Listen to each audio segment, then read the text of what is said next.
welcome to Money Matters TV. We have a great show for you today, and I am joined by my host today, Jim DiLorenzo from Jim DiLorenzo Public Relations. Hi, Patty. It's good to see you. Great to see you again. Yeah, so, it was election week recently, and here we are again. I know they've been doing a lot of recaps about what happened at last year's presidential election. Oh, 1 year later, yes, the retrospectives.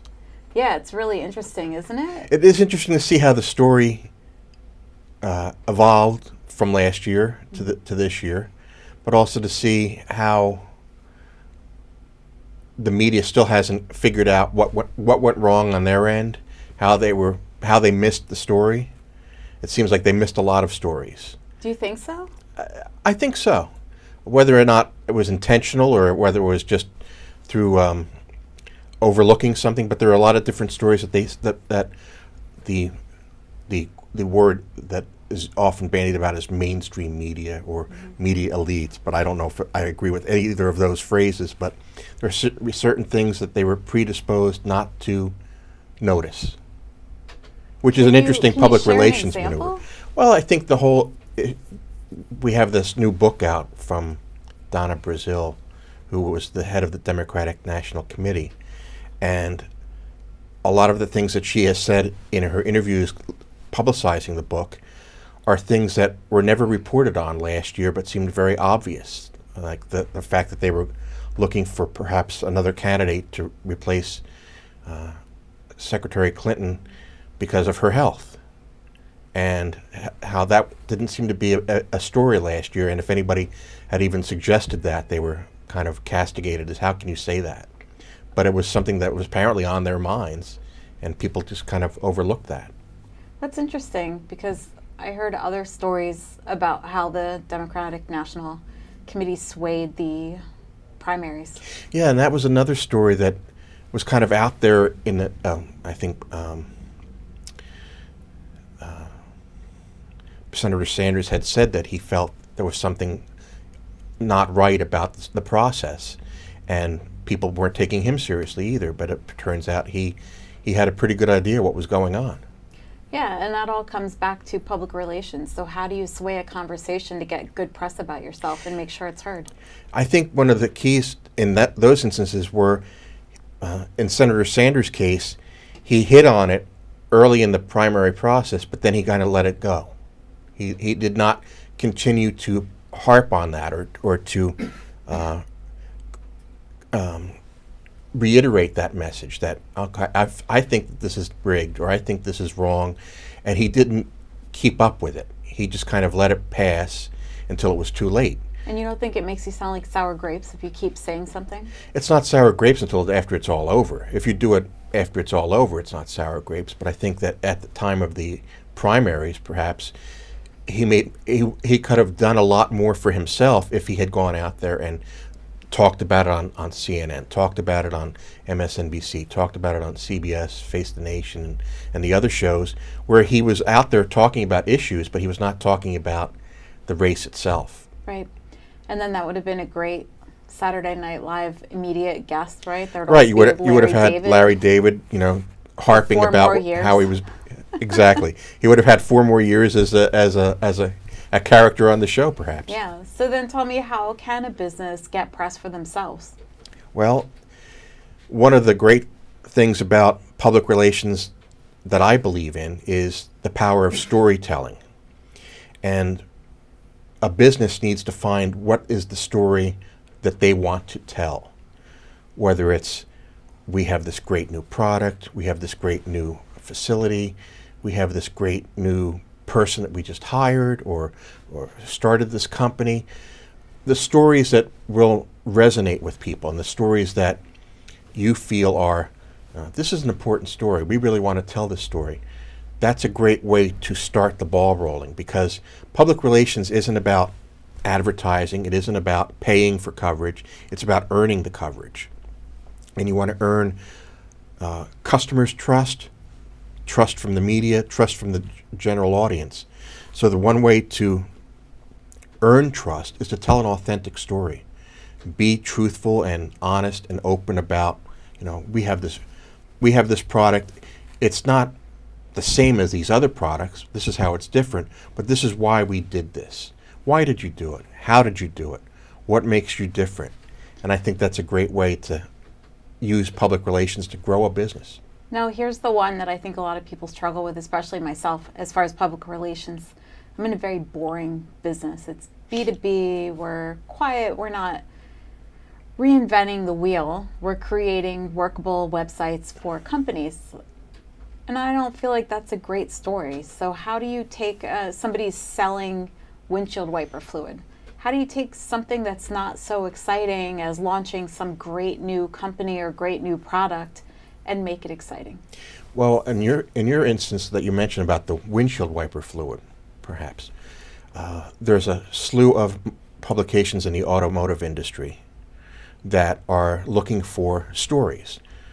And they're looking for content because they're just like anyone else. They need to have stories to tell so people can read their website or read their publication.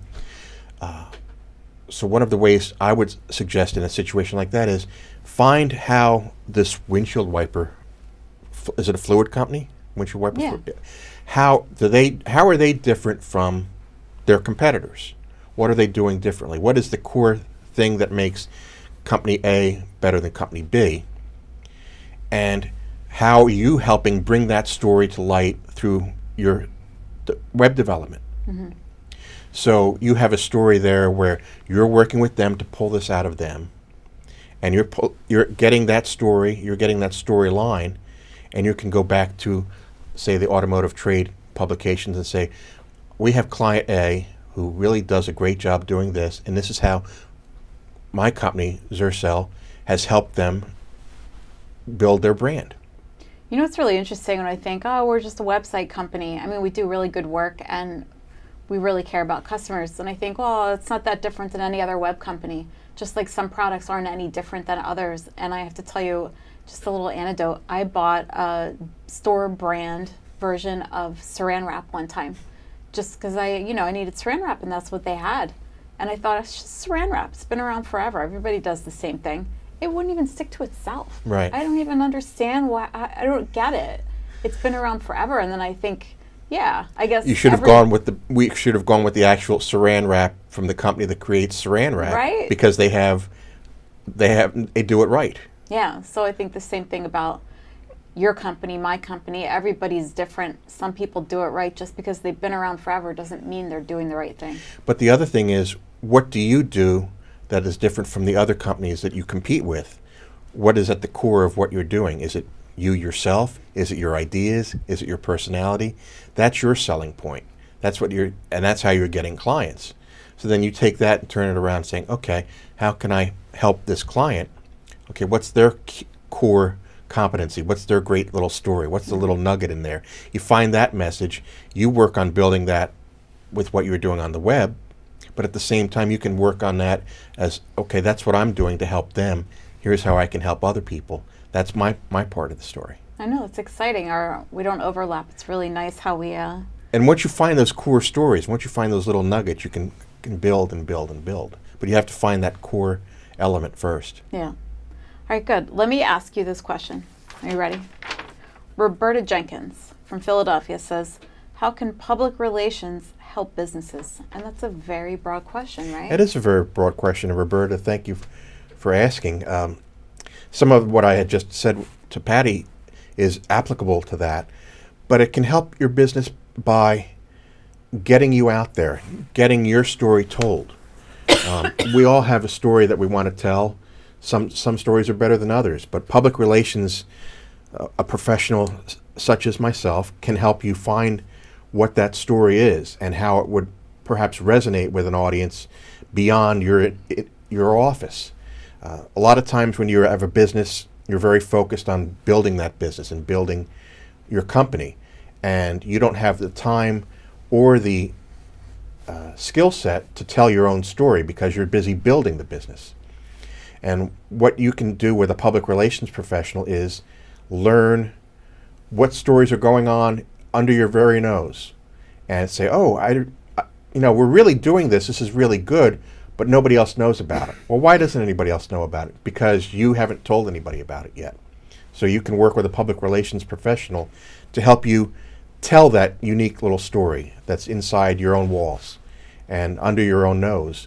And then once you get that element out there, you can work on other elements to tell the story. And again, I look at public relations as storytelling. And how can you get that story told? Public relations can help a business by getting stories told and getting coverage earned, whereas advertising and marketing helps you buy an ad, buy a website, build a presence, but it doesn't, the content itself, the story that you're trying to tell is what your public relations people can help you find and get out there.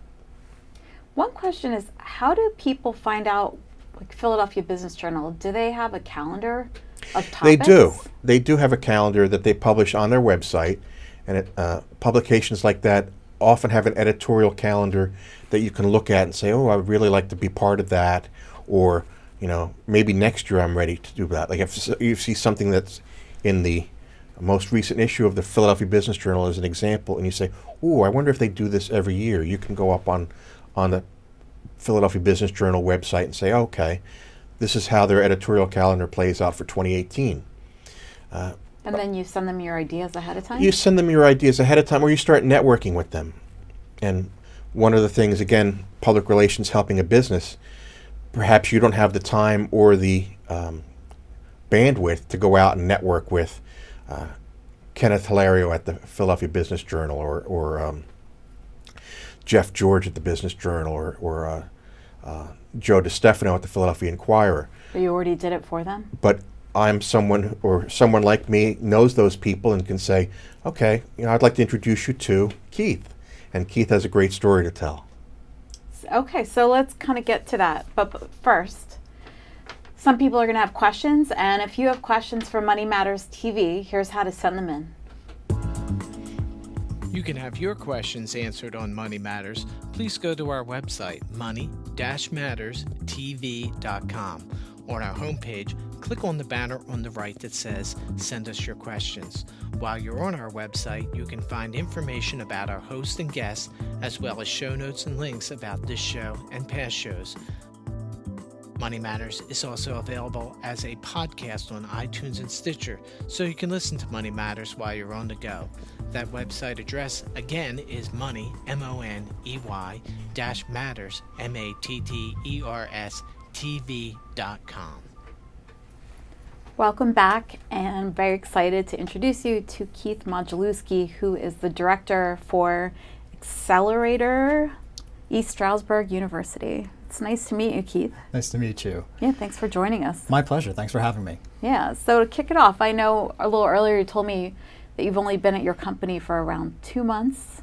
How did you get there? Where'd you come from? Yeah, it's kind of a crazy story. So I've been with the East Stroudsburg University's Business Accelerator and Entrepreneurship Program since early September, just after Labor Day. And I'm there to help students and businesses understand how they can work and be part of the ecosystem up in Monroe County.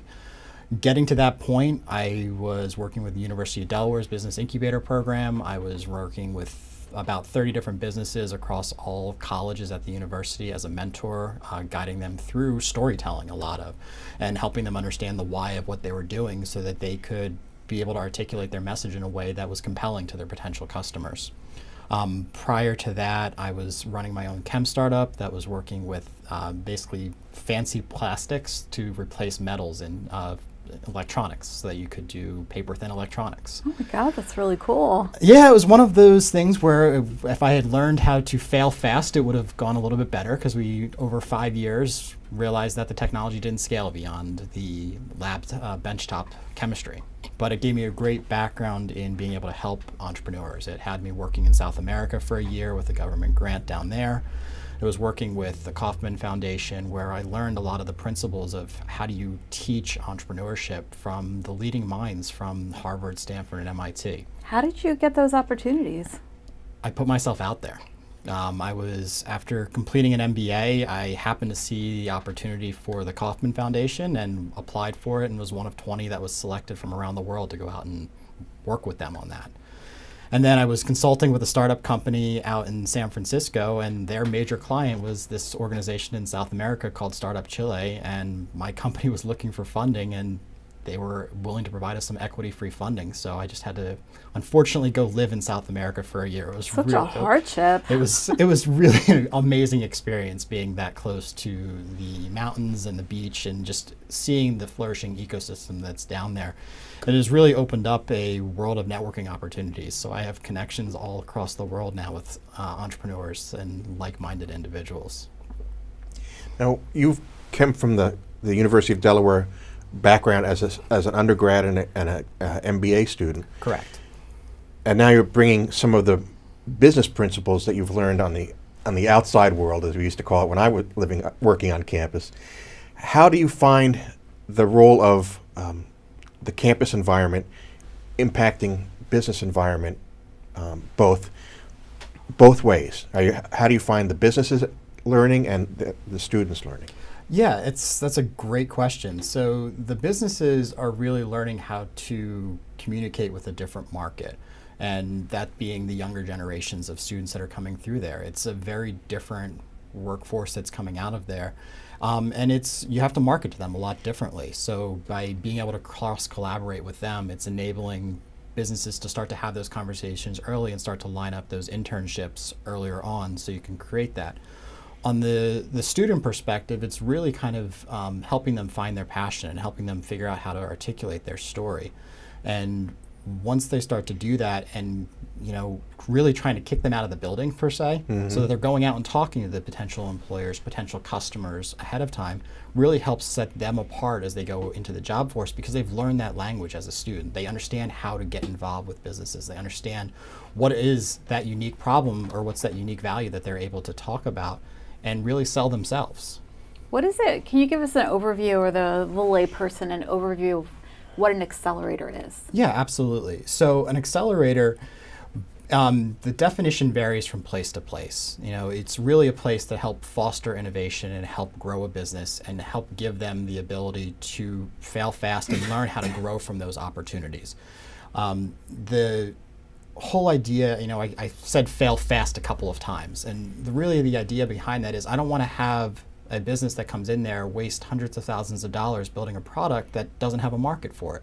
So I'd rather have them make incremental improvements to it by engaging with their potential customers early on, and by doing that be able to get to a more fully functioning product a lot sooner. And so we help teach that mentality, that methodology to be able to get to that point. So you help people avoid that Shark Tank moment where they ask them how much they've invested on this little water bottle and they say $300,000 and you cringe inside. Absolutely. And that's the problem. It's a $300,000 cringe when if you could have figured it out that it wasn't going to work at $300, it would have been a much different pain point that was being addressed. So is your program super structured? Are they in a classroom? So we are currently in our fourth generation of the program. So the program started back in 2001 and has expanded. We're now into the fourth location for the accelerator at ESU. And the Economic Development Commission up there basically commissioned a study to make sure that this was actually viable for Monroe County. And what they found out was that there really was a need to support young entrepreneurship. And so right now we've built out a 51,000 square foot building up in the Poconos to be able to help bring new businesses there. Regarding structure, it is a developing structure, and it's really a lot of one-on-one coaching because each business has its own unique challenges. And so it's really starting to help them develop a market and be able to develop those connections. And what's really unique is the Poconos, it's surprising to me, having just been there for 8 weeks and relocating from a completely different geographic area, it was really close to New York. Like, they told me that it was closer to New York than Philly, and I said, are you sure? And I had to go back and look at it to really understand that, yeah, we have a really great opportunity to be able to network with a lot of different major metropolitan areas up there and being able to help foster those connections. Are they going to do an Amazon bid? I think they did. That makes sense. But, it's interesting. You have a lot of economic development offices that are putting this effort into Amazon bids. And if you really supported entrepreneurship at a grassroots level, I think you'd see a much higher return on your investment because people like, and the next generation is being touted as the most entrepreneurial generation. And so if you really help foster them, you're going to help create the next Amazon and not have to worry about necessarily bringing the next Amazon to your area. That makes sense. Do you think students that you're dealing with today and students that you dealt with at the University of Delaware, do they realize how unique the United States is as far as entrepreneurial spirit? Is that something that they understand, or is that something that they have to learn? And is it that unique? You know, I think what is interesting is you have these students that are now seeing the hardship that a lot of their parents went through during these depressional areas, where you're no longer seeing a 40-year career in one job location or with one company. And so that is really fostering this idea of entrepreneurship, because they've seen that hardship firsthand and don't want to do that. They want to go through and be able to build what they want to work on. And what's really cool is you ask about how is this fostered in the US versus internationally. Well, we actually have a J1 visa program at ESU where businesses from around the world that are interested in entering into the US market can be sponsored by us through a State Department approval. Oh, interesting. So they can come to ESU and work out of our Innovation Center for up to 5 years to launch their companies in the US. And do you give them office space? Like, what are the benefits of it? So they are connected into our ecosystem, which is really blossoming right now. You know, it's in its infancy, but it's got a lot of high energy behind it right now, starting with our leadership from Dr. Marcia Welsh, who is the president of the university. And she has really been the spearhead since I've been there to really foster this idea of innovation. Now, businesses that are coming there is a license agreement that they pay. Depends on how much office space they need. We do have a hot desk model similar to like a WeWorks, where you can just rent a single desk, or so it really depends on what the business needs and what they are trying to find. Are you getting businesses to cooperate that are outside of Monroe County, or are the people coming in from the Philadelphia market or the New York market, or is that something that you hope to bring to East Stroudsburg? Yeah, so that's something that we are hoping to bring to East Stroudsburg. So the businesses that are currently in the accelerator are really a cross-section of all different industries, from men's grooming products to cybersecurity to DNA tick checking to mold mitigation, and it's kind of this really interesting cross-collaboration that you're seeing that's happening there. And what's cool is we still have 16,000 square feet of offices that are going to be built out by next August. So we're looking to bring in new businesses from anywhere that's interested, that wants to have this experience of living in the mountains, being close to a metropolitan area, and having this outdoor way of life in a blossoming tech hub. Wow. So is it established businesses that come if you want to grow? So we are primarily focused on businesses that are less than 8 years old. Our innovation center is really geared towards younger companies that are trying to figure out that growth, that aren't ready to have necessarily their own entire office building, or that need a whole office suite. And we're trying to help them grow.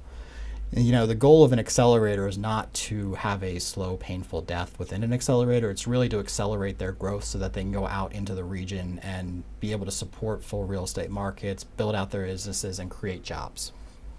And how long do they stay in the program? So they could stay in the program for up to 8 years. We've had a whole bunch of companies that have graduated earlier than that. And we do have some companies that have been in there longer. They are part of what's called our anchor tenants. They are there as really mentor companies for the younger ones that are coming in. I don't want to keep asking the questions, but I'm curious. Right. Yeah. Do you see a lot of collaboration between the companies, or merging? Absolutely. So, you know, for example, we had a cybersecurity and web marketing company that is now partnered with our DNA lab that's part of ESU University, and they are one of the largest labs in the East Coast for doing DNA tick checks to help reduce the risk of Lyme disease spreading and early detection for that. And who would have thought a cybersecurity-based company would partner with that? Yeah. And so we're continuing to try and foster that type of cross-collaboration. And part of it is just getting the dialogue started, because that's, you know, you mentioned connections earlier. And when you start to talk about connections, you don't know who the other person knows. Right. And it's only by having that dialogue of collaboration do you start to understand where you can start to fit together and play together. Now, a lot of what we talked about is on the accelerator side. Are you doing anything on the incubator side with current East Stroudsburg students? Or That's a great thing that you mentioned. So we have what's called our Entrepreneurship Leadership Center on campus. And that is doing two different things right now. We have our Entrepreneurship Club on campus, and that's really engaging in this cross-collaboration. Right now, our university mission is empowering innovation through collaboration, and so we're using the Entrepreneurship Club as a mechanism to really reach out to the different walks of life in there. In terms of incubation for students, I'm launching a Warrior Launchpad, which ESU is the Warriors. Right. We're launching our Launchpad next semester to be able to help students that are not quite ready to be part of an accelerator program launch their business and help them with networking, mentoring, and developing their business model. that sounds great. And you're getting good response or in the early stages of that? So in the 2 weeks that the 2 months that I've been there, we've already had about 5 or 6 businesses that have approached me and been interested in what that application process is going to look like. So it's starting to gain some pretty good traction so That's far. wonderful. What got the person running the program to start it? So it really started from an economic development perspective of the area was, I'm not fully fledged in all the details having been there for so little amount of time, but the area was needing some innovation and some revitalization after the housing crisis. And, the area there's a large commuter population to New York, but after the 9/11 timeframe, people started to feel safer in the cities again, they left that area. So, we have this great culmination right now of really affordable housing that's up there, a ecosystem that's supporting entrepreneurship, and these international connections that are developing to really help see some good change happening in the region. That's pretty exciting. And how much cooperation are you getting from Monroe County and they're backing your efforts 100%, I would imagine. So there is the Monroe County 2030 Economic Development Plan that is out right now. There's a couple of different working groups and committees that are out there that are supporting these types of initiatives across the entire county. One of the major ones that we're involved with is the Pocono Mountain Keystone Innovation Zone. So for new businesses that are under 8 years old, they're able to take advantage of some pretty significant tax credits for growing their business in the county. That's really fantastic. I am really glad that we got to chat about it. Yes. I feel really excited. I wish I could be in an incubator at this point in my life. Well, we always have room for you if you want to join us. And congratulations on your new role at East Stroudsburg. It sounds Thank like you. you're going to have a lot of exciting things coming up. It's a very exciting opportunity and a very exciting time to be up in that area to be able to see and enact change from the ground level. That's wonderful. So I thank you guys for being on the show. And next week, we're going to be joined by John Weidenhammer from P. Weidenhammer, which is a consulting company. I hope you'll join us again next week. Thank you.